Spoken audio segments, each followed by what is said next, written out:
प्यारे बच्चों नमस्कार। मैं कृष्णकांत त्रिपाठी अपने चैनल में आपका स्वागत करता हूं।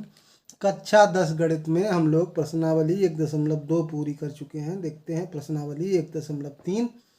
परीक्षा की दृष्टि से ये प्रश्नावली बहुत इम्पॉर्टेंट है और सिद्ध कीजिए √5, √3, √2, √7। ये एक तरह का सवाल हर वर्ष ही परीक्षा में पूछा जाता है, तो ये 4 नंबर आपके पक्के हो जाएंगे अगर ये सवाल आपको आ गया करना।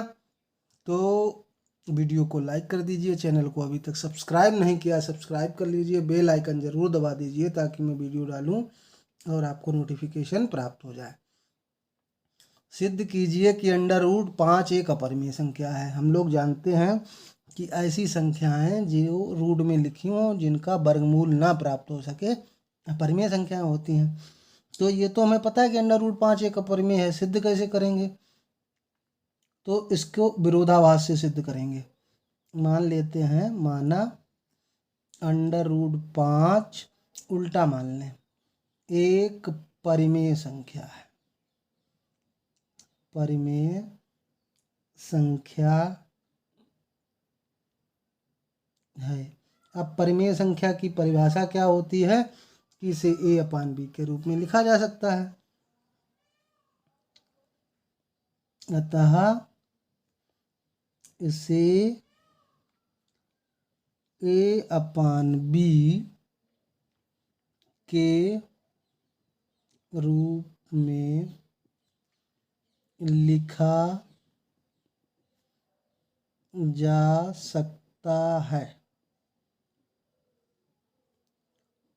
अब ए बी क्या होते हैं? जहाँ ए तथा बी कैसे हैं?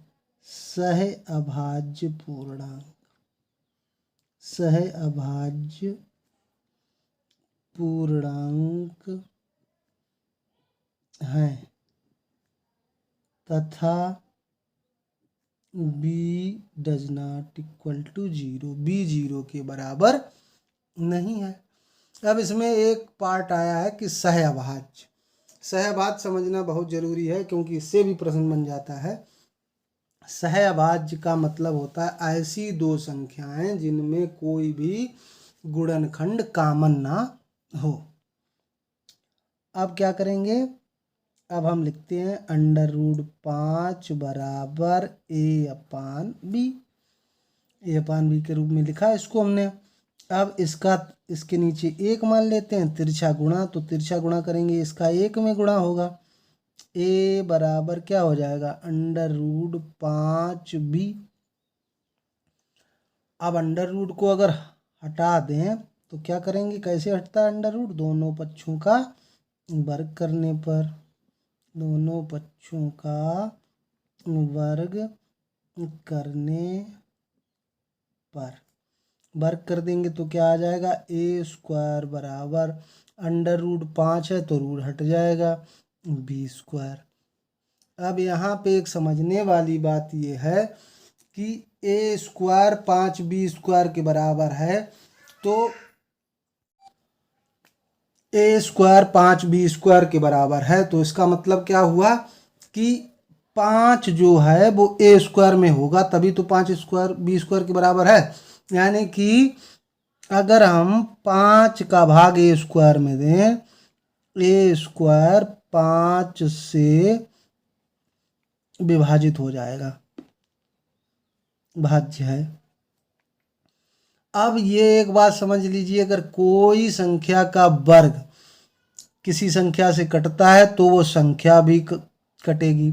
मान लो 25 अगर कटता है 5 से तो उसका वर्गमूल 5 भी 5 से कटता है। तो इसका मतलब a 5 से विभाजित होगा या भाज्य होगा। ये बात समझ में आई? यही मेन बात है। यानी कि a में 5 है, यानी कि 5 a का गुणनखंड है। तो मान लिया हमने, माना a बराबर 5m, कोई भी पूर्णांक हो गया m। अब ये समीकरण 1 डाल लेते हैं। अब हमने मान लिया कि a बराबर 5m है। m कोई पूर्णांक हो सकता है, तो a का मान अब समीकरण 1 में रख दो। a का मान कहाँ रख दें? समीकरण 1 में रखने पर, समीकरण 1 में रखो, a की जगह पे लिखो 5m, तो a का वर्ग है लिखा है ना, वो वर्ग लिख दो, बराबर 5b²। अब हमें मालूम है 5 की घात 2 मतलब 5 गुणे 5, 5m 25, m² बराबर 5b²। अब इससे b² का मान अगर निकालें तो 5 25 के नीचे चला जाएगा, यानी कि ये हो गया 5m², 5m 25 हो गया। अब इससे क्या आ गया, जो ऊपर हमने देखा था कि a² बराबर 5b² था, अब b² बराबर 5m² है, तो इसका मतलब भी तो ये हुआ कि 5 का भाग b² में चला जाएगा, यानी कि b² 5 से भाज्य है या विभाजित होता है। अगर b² 5 से कटेगा तो b भी 5 से विभाजित होगा, 5 से विभाजित होगा।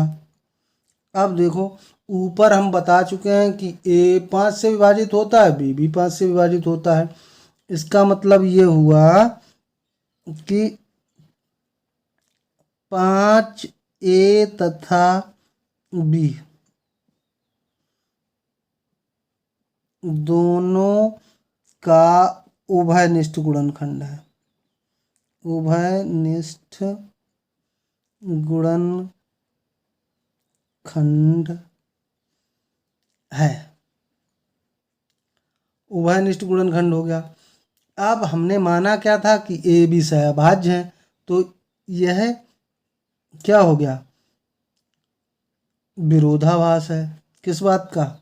जो हमने माना था, ये विरोधाभास है कि ए बी सहअभाज्य है, सहअभाज्य है। तो इसका मतलब जब ए बी सहअभाज्य नहीं है, तो हमने जो बात मानी थी कि √5 परिमेय संख्या है, तो इसका मतलब क्या हुआ, √5 एक अपरिमेय संख्या है, अपरिमेय संख्या है।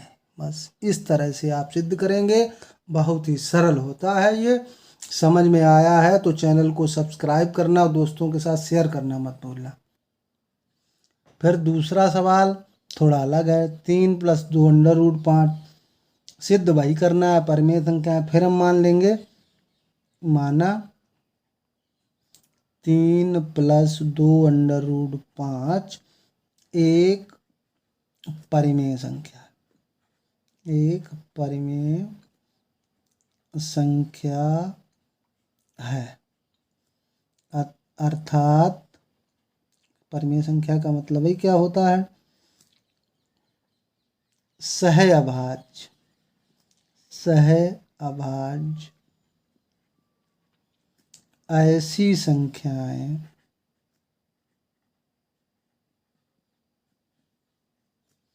ए और बी, जहाँ बी क्या होना चाहिए, 0 के बराबर नहीं, ज्ञात कर सकते हैं, ज्ञात कर सकते हैं कि क्या होना चाहिए, 3 + 2 √5 जब परिमेय है तो ये पान बी के रूप में होनी चाहिए। अब यहाँ क्या करो, 2 √5 जो अपरिमेय पार्ट है उसको इधर रखो, परिमेय वाला पार्ट उधर ले जाओ। अब इसमें 3 लघुत्तम ले लो, पूरे में 3 लघुत्तम, तो इसके नीचे तो 1 है, तो इसका गुणा इसमें हो जाएगा, तो क्या हो जाएगा, a - 3b। अब अच्छा ये 2 भी तो परिमेय है, तो √5 a - 3b, और नीचे ये गुणा वाली संख्या कहाँ पहुँचेगी, नीचे, ये हो गया 2b। अब ये आ गया हमारा।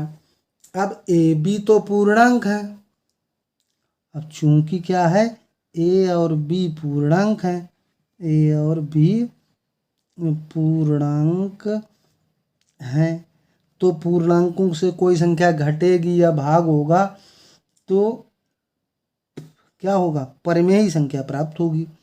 तो इसलिए a-3b/2b एक परिमेय संख्या है, एक कैसी संख्या है, परिमेय संख्या है, परिमेय संख्या है। लेकिन अभी पीछे हम सिद्ध कर चुके हैं कि √5 एक अपरिमेय संख्या है, परंतु √5 एक अपरिमेय संख्या है, अपरिमेय संख्या है। अब आपने कभी ऐसा नहीं पढ़ा होगा कि कोई परिमेय संख्या अपरिमेय संख्या के बराबर हो, यानी कि परिमेय संख्या कोई ऐसी नहीं है जो अपरिमेय, पहले लिखते हैं, अपरिमेय संख्या कोई ऐसी नहीं है जो परिमेय के बराबर हो। तो ये हमारी बात का विरोधाभास हो गया।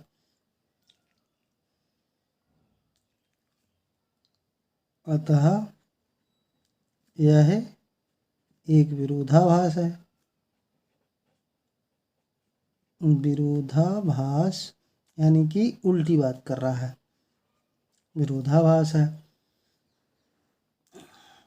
तो इसका मतलब क्या हुआ कि जो 3 + 2 √5 है, अतः इसलिए 3 + 2 √5 एक अपरिमेय संख्या, अपरिमेय संख्या है, क्योंकि हमने माना था परिमेय है, लेकिन विरोधाभास प्राप्त हो गया तो ये अपरिमेय मानेंगे। तो इस तरह से ये दोनों सवाल लगेंगे और तीसरे के सारे पार्ट अगले वीडियो में देखेंगे।